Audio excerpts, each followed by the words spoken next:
একদিনে 4টি দেশে হামলা চালিয়েছে ইসরায়েলি বাহিনী। 6 মে গাজায় ব্যাপক বিমান হামলা চালায় ইসরায়েল, যেখানে অন্তত 54 জন নিহত হয়েছেন। হামাস নিয়ন্ত্রিত এই অঞ্চলটিতে হামলার বিষয়টি নিশ্চিত করেছে কাতার ভিত্তিক সংবাদ মাধ্যম আল জাজিরা। একই দিনে ইয়েমেন, লেবানন এবং সিরিয়াতেও বিমান হামলা চালায় তারা।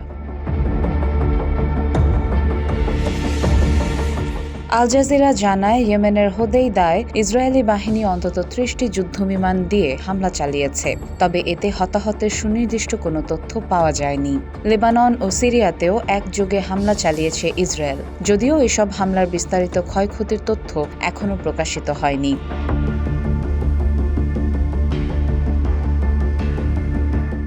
এর আগে গত 4 মে ইসরায়েলের নিরাপত্তা বিষয়ক মন্ত্রিসভা গাজায় হামাসের বিরুদ্ধে সামরিক অভিযান আরও বাড়ানোর পরিকল্পনা অনুমোদন করে। পরিকল্পনায় গাজা পুরোপুরি দখল ও ভবিষ্যতে নিয়ন্ত্রণে রাখার বিষয়ও রয়েছে।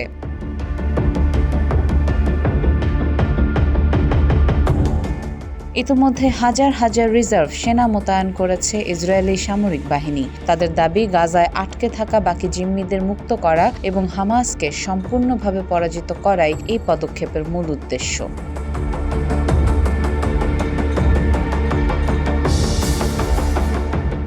ইসরায়েলি প্রধানমন্ত্রী বেনিয়ামিন নেতানিয়াহুর নিরাপত্তা মন্ত্রিসভা 4 মে সন্ধ্যায় গাজায় হামলা বাড়ানো নিয়ে বৈঠকে বসে। সেসব বৈঠকে এসব সিদ্ধান্ত নেওয়া হয়েছিল বলে জানা যায়। ইসরায়েলি গণমাধ্যমে বলা হয়েছে, আগামী কয়েক মাস ধরে পর্যায়ক্রমে গাজায় সামরিক হামলা বৃদ্ধির এই প্রস্তাবটি সর্বসম্মতিক্রমে অনুমোদন করেছে মন্ত্রিসভা।